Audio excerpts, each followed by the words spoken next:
ಏನೋ ಮಾತಾಡ್ತಾರೆ. ದಕ್ಷಿಣದ ರಾಜ್ಯಗಳ ತೆರಿಗೆ ಹಣನ ತೆಗೆದುಕೊಂಡು ಹೋಗಿ ಉತ್ತರದ ರಾಜ್ಯಗಳಿಗೆ ಹಾಕ್ತಾರೆ. ಏನು ಹೇಳ್ತಾರೆ ಅವಾಗ? ಇಲ್ಲ, ಆ ಕಡೆ ಜನಸಂಖ್ಯೆ ಜಾಸ್ತಿ ಆಗಿಬಿಟ್ಟಿದೆ, ಎಲ್ಲ ಥರ ಬಡತನ ಇದೆ, ಹಾಗೆ ಹೀಗೆ ಅಂತೆಲ್ಲ ಮಾತಾಡ್ತಾರಲ್ಲ.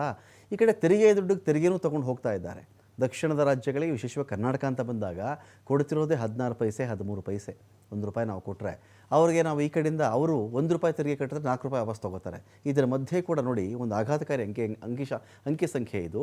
8 ತಿಂಗಳಿಗೆ, ಬರೀ ಕಳೆದ 8 ತಿಂಗಳ ಕಥೆ ಮಾತ್ರ ಮಾತಾಡ್ತಿರೋದಿಲ್ಲಿ 11.70 ಲಕ್ಷಕ್ಕೂ ಅಧಿಕ ಮಕ್ಕಳು ಡ್ರಾಪ್ಔಟ್ ಆಗಿದ್ದಾರೆ ಶಾಲೆಯಿಂದ. ಹತ್ತಿರ 12 ಲಕ್ಷ ಮಕ್ಕಳು ಈ ದೇಶದಲ್ಲಿ ಬರೀ 8 ತಿಂಗಳ ಲೆಕ್ಕ ತೊಗೊಂಡ್ಬಿಟ್ರೆ ಸ್ಕೂಲ್ ಬಿಟ್ಬಿಟ್ಟಿದ್ದಾರೆ ಅಂತ. 2024-25 ಮೊದಲ 8 ತಿಂಗಳ ಅಧಿಕೃತ ಅಂಕಿಅಂಶ ಇದು.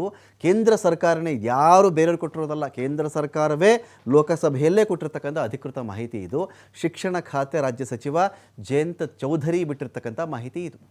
ಶಾಲೆ ಬಿಟ್ಟಿರುವ ಮಕ್ಕಳ ಸಂಖ್ಯೆಯಲ್ಲಿ ಯಾವುದು ಗೊತ್ತಾ ಜೋರಾಗಿರೋದು? ಉತ್ತರ ಪ್ರದೇಶ.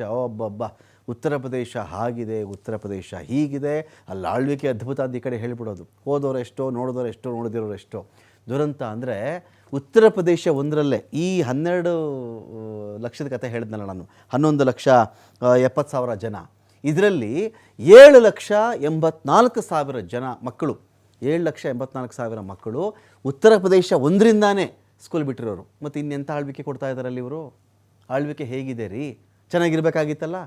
ಜಾಸ್ತಿ ದುಡ್ಡು ಹೋಗ್ತಿದೆ ಅಂದಮೇಲೆ ಶಾಲೆ ಸೌಕರ್ಯ ಚೆನ್ನಾಗಿ ಮಾಡಬೇಕಾಗಿತ್ತಲ್ಲ ಅಲ್ಲಿ. ಗೊತ್ತಿಲ್ಲ ನಮಗೆ, ಮಾಡಿದಾರೋ ಮಾಡಿಲ್ವೋ. 2ನೇ ಸ್ಥಾನದಲ್ಲಿರೋದು ಜಾರ್ಖಂಡ್, 65,000 ಮಕ್ಕಳು ಇಲ್ಲಿ ಶಾಲೆ ಬಿಟ್ಟಿದ್ದಾರೆ ಅಂತ. 3ನೇ ಸ್ಥಾನದಲ್ಲಿರ್ತಕ್ಕಂಥದ್ದು ಅಸ್ಸಾಂ, 63,000, ಹಿಮಂತ ಬಿಸ್ವಾ ಶರ್ಮಾ ಅಲ್ವಾ. ಇಲ್ಲಿ 63,000 ಮಕ್ಕಳು ಡ್ರಾಪ್ಔಟ್ ಆಗಿದ್ದಾರೆ. ಬಡವರ ಮಕ್ಕಳಿಗೆ ಶಾಲೆಯಲ್ಲಿ ಸಮರ್ಪಕ ಮೂಲಸೌಕರ್ಯ ಇಲ್ಲಿ ಸಿಗ್ತಾ ಇಲ್ವಾ?